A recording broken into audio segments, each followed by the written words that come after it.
I found out that my boyfriend was his sister.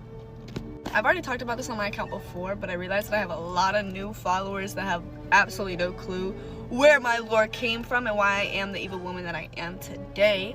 So yeah, let's get into it. My boyfriend was fucking on his sister. The moral of this story is to please trust your gut, because when I first met this woman, I wouldn't even sit there and call her no goddamn woman. I wouldn't disrespect no woman like that. That is a pea burn braid ass bitch, okay? Like, I can't stand this hoe.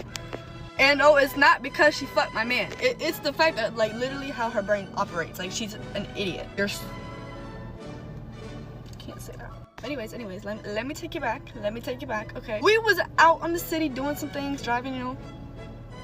If you know, you know. We was driving around. He was like, take me to my sister's house. I'm like, okay, cool. Because that's where all his stuff was.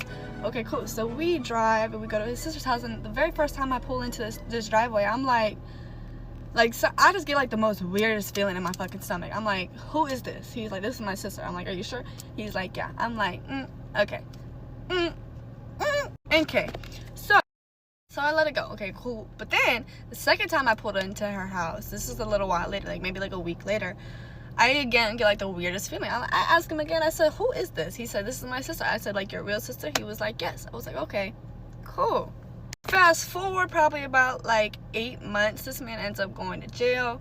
He had a warrant out for his arrest. His sister's house got sworn by the U.S. Marshals because he ended up staying with his sister because he was on probation. That was the address on his probation. So that's why we were going by her house to begin with, because all his shit was there, right?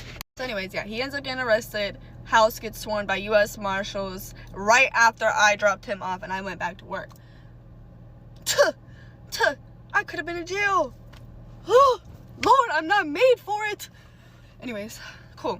So the day that he ends up going to jail, I was just missing my baby. I was missing my baby, my man. Like, I was obsessed with this man, by the way. Like, couldn't nobody tell me shit about my man. Like, bitch, is my big old shit. Okay, like, he was fat as fuck, but I loved him. I love some big and fat. Okay, cool.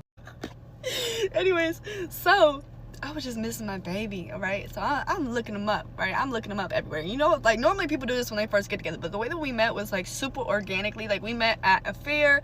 We ended up going home together that night, and he had a kid. Like, we were vibing. His kid was fucking with me. His kid was letting me play with him and his toys and shit, and, like, I took pictures of them at the fair. All types. It was a vibe, okay? But yeah, so I was missing my baby. I'm going through, I'm looking him up. I found an old-ass Facebook account from when he was in 7th grade, middle school, and it had his sister's name with a heart and a lock. What the fuck?